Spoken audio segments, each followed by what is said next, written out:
Hello and welcome to episode 2 of the Statesmanship Project. This is Ross Bradley and I will be your host because that's what I decided to call myself. I can see how doing this stuff on a regular basis makes it easier and you get more comfortable with it because already I feel a little bit more comfortable talking to a microphone and to my computer. For today's workout, I did the same thing as yesterday. Some clarification on some stuff that I think is important for you to know as the audience, should you decide to care, is I'm dealing with a back injury that occurred last week. So I'm about a week in, and that's why my weights aren't very high, especially on the front squat. It should be double kettlebell front squat.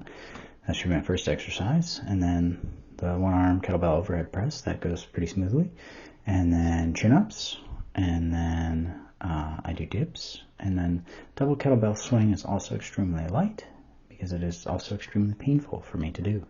It's a double kettlebell front squat, it's a double kettlebell power swing. So I swing, and then I park the bells, and I swing, and then I park the bells.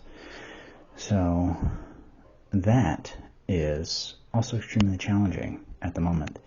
But I'm working through it, and I'm feeling better. So maybe by the end of the week, I'll be closer to where I ought to be, at least where I think I ought to be.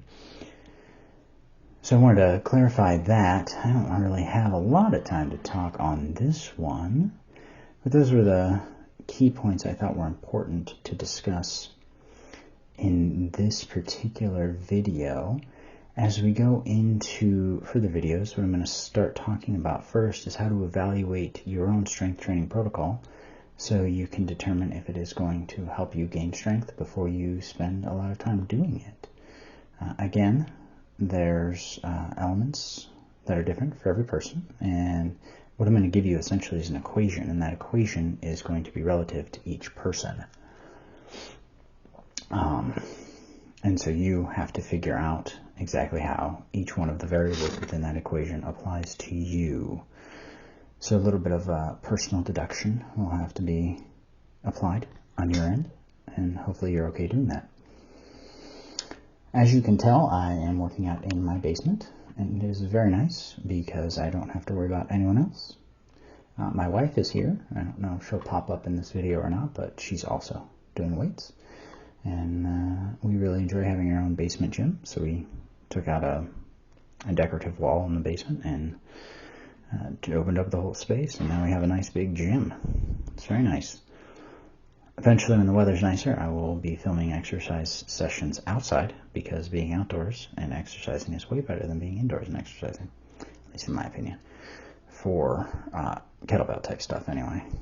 It's hard to do barbell stuff outside. It's just a pain to hold the barbell around. Anyway, and another nice thing is she's deadlifting, and hey, she can slam the weights all she wants because it's our house. We don't have any gym Karens telling us what to do. So, moving on, we're going to discuss the equation. I will give the equation to you now, and we will discuss it in depth tomorrow. Depth. Like I said, that depth. Sorry, it's early, and I'm being goofy. The equation. So there are 4 factors to every training program. There is frequency, duration, intensity, and rest. These factors have a somewhat inverse relationship, so your equation is going to look like frequency, duration, intensity are added together as your numerator, and then fraction bar with a denominator going to be rest, and rest is broken up into recovery plus adaptation, and this equation should equal 1. Now each one of these variables is not numerically equivalent to a specific number. You have to figure out what those numbers are, and we'll talk about that as we move forward, about how those numbers are and how they apply to you.